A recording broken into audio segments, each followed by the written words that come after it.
Good morning guys, स्वागत है आपका हमारे यूट्यूब चैनल योर एग्जाम्स में। आज है 17 मार्च 2022 और 17 मार्च 2022 के जितने भी इम्पोर्टेंट क्वेश्चन करंट अफेयर के बनते हैं आज हम उन सभी प्रश्नों पर चर्चा करेंगे।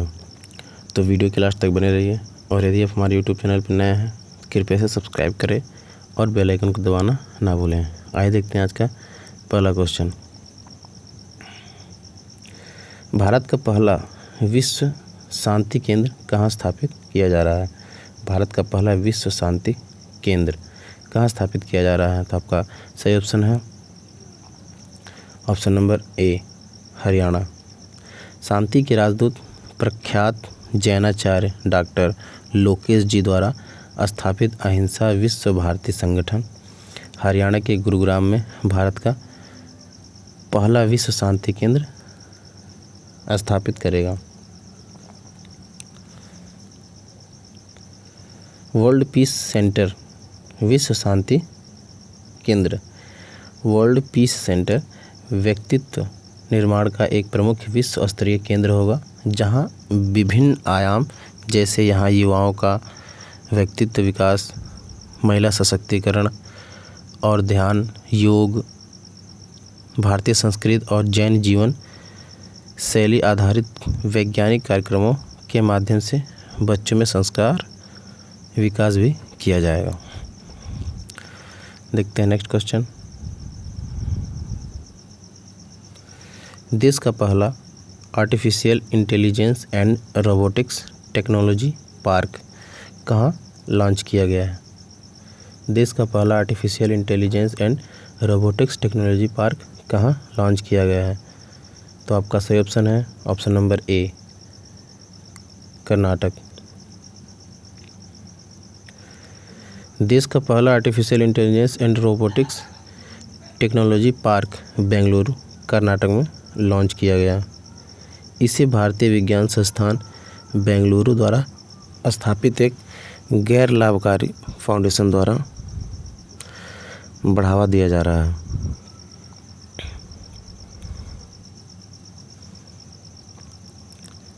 आर्ट पार्क का उद्देश्य भारत के लिए अद्वितीय समस्याओं को हल करने के उद्देश्य से स्वास्थ्य देखभाल, शिक्षा, गतिशीलता, बुनियादी ढांचे, कृषि, खुदरा और साइबर सुरक्षा में महत्वाकांक्षी मिशन मोड R&D परियोजना को निष्पादित करके सामाजिक प्रभाव पैदा करने के लिए नवाचारों का चैनलाइज करना है। देखते हैं नेक्स्ट क्वेश्चन।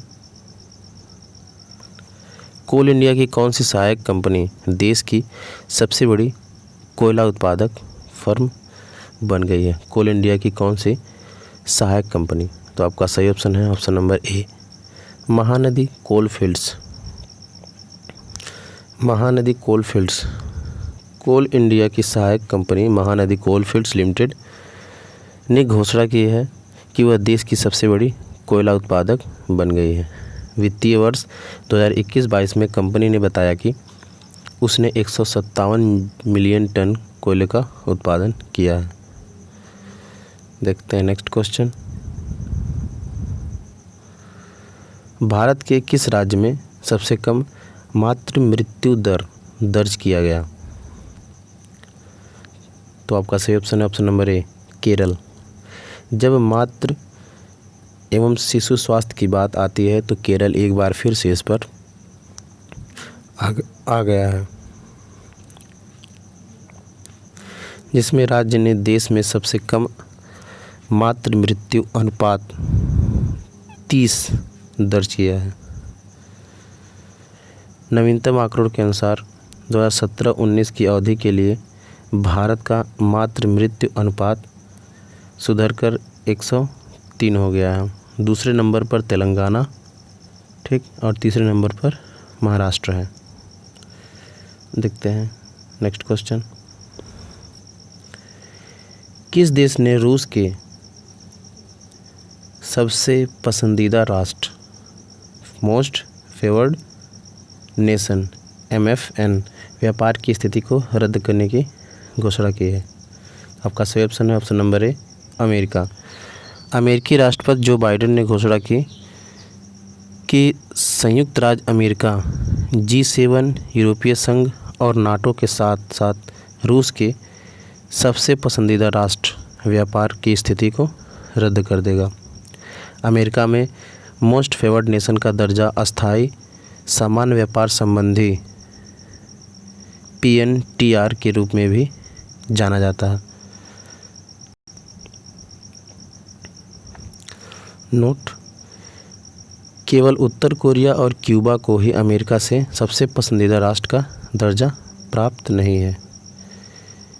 एक सबसे पसंदीदा राष्ट्र का दर्जा पद नाम का मतलब है कि दो देश एक दूसरे के साथ सर्वोत्तम संभव शर्तों के तहत व्यापार करने के लिए सहमत हुए हैं।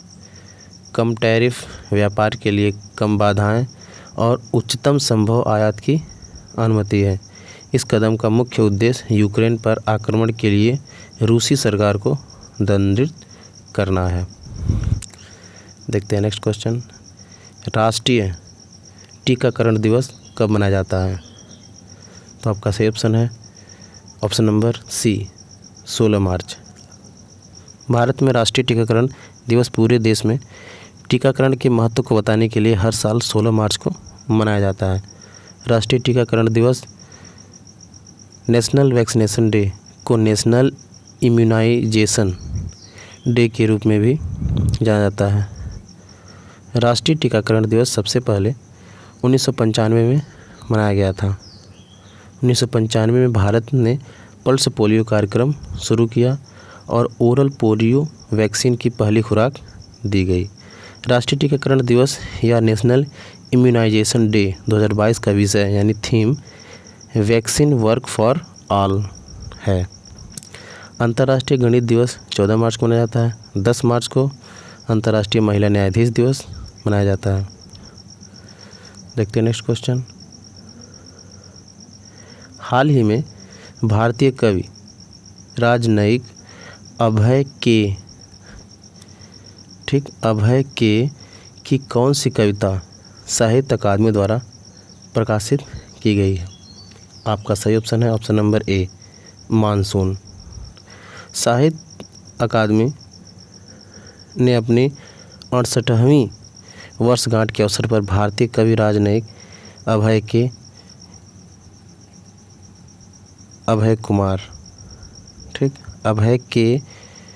अभय कुमार इनका पूरा नाम है कि एक पुस्तक लंबाई वाली कविता मानसून प्रकाशित की गई है।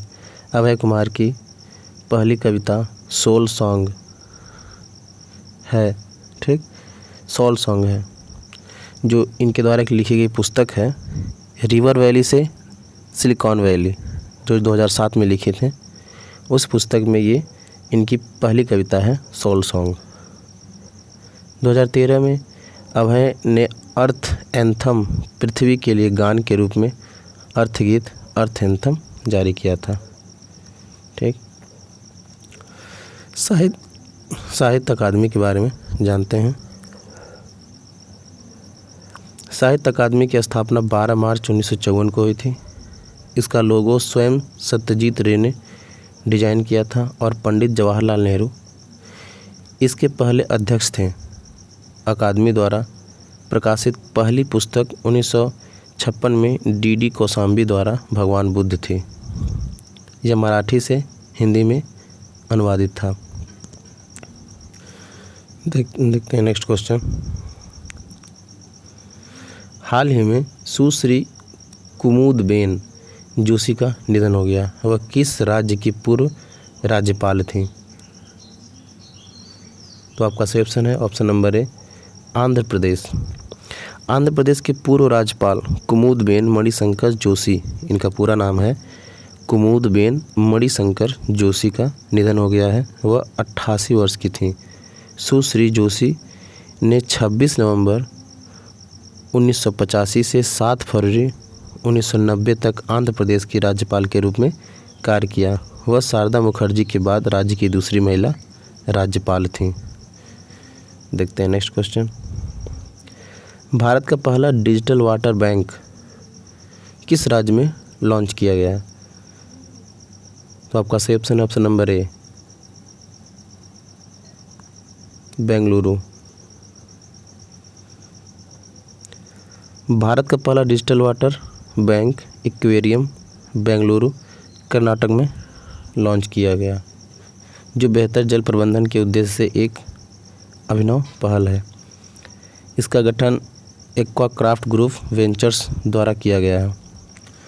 देखते हैं नेक्स्ट क्वेश्चन। हाल ही में WWE के किस दिग्गज का निधन हुआ है?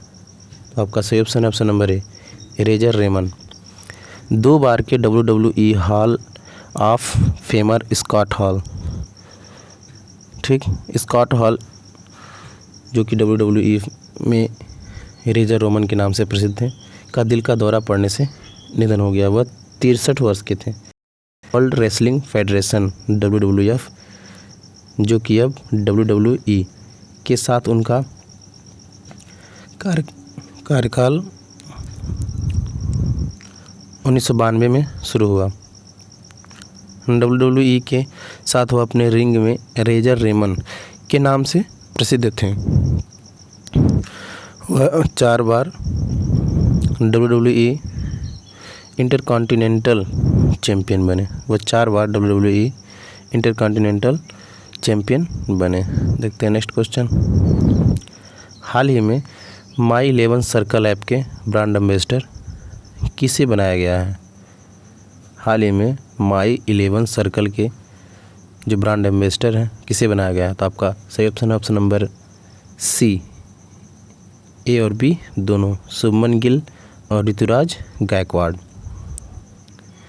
भारत की अग्रणी डिजिटल स्किल गेम कंपनी ने भारतीय क्रिकेटरों शुभमन गिल और ऋतुराज गायकवाड़ को अपने माई 11 सर्कल फैंटेसी गेमिंग प्लेटफॉर्म के लिए अपना नया ब्रांड एम्बेसडर नियुक्त किया है। जनवरी 2022 में गेम्स 24/7 ने बॉलीवुड अभिनेता ऋतिक रोशन को ऑनलाइन कौशल गेमिंग प्लेटफॉर्म के लिए अपना नया ब्रांड एम्बेसडर नियुक्त किया है। देखते हैं नेक्स्ट क्वेश्चन। वह भारतीय वृत्त चित्र कौन सी है जिसे ऑस्कर 2022 में नामांकित किया गया है? आपका सही ऑप्शन है option number B, writing with fire. दलितों के नेतृत्व वाले सर्व महिला समाचार पत्र खबर लहरिया के बारे में एक वृत्त चित्र राइटिंग विथ फायर ऑस्कर में नामांकित होने वाली पहली भारतीय वृत्त चित्र बन गई है। राइटिंग विथ फायर ने पिछले साल सनडांस फिल्म फेस्टिवल में ऑडियंस और जूरी अवार्ड जीता था। टिकट फिल्म द्वारा निर्मित और फिल्म निर्माता रिंटू थॉमस और सुस्मित घोष द्वारा निर्देशित है। खबर लहरिया मई 2002 में चित्रकूट उत्तर प्रदेश में स्थापित एक समाचार पत्र है। ठीक, तो ये थे आज के कुछ इम्पोर्टेंट करंट अफेयर के क्वेश्चन जिन पर हमने चर्चा किया। उम्मीद करता हूँ आपको वीडियो पसंद आया होगा। क्वेश्चन के साथ साथ जुड़ी तथ्यों को भी बताते चलते हैं। तो वीडियो आपको अगर पसंद आया है कृपया इसे लाइक शेयर सब्सक्राइब करें। Thank you.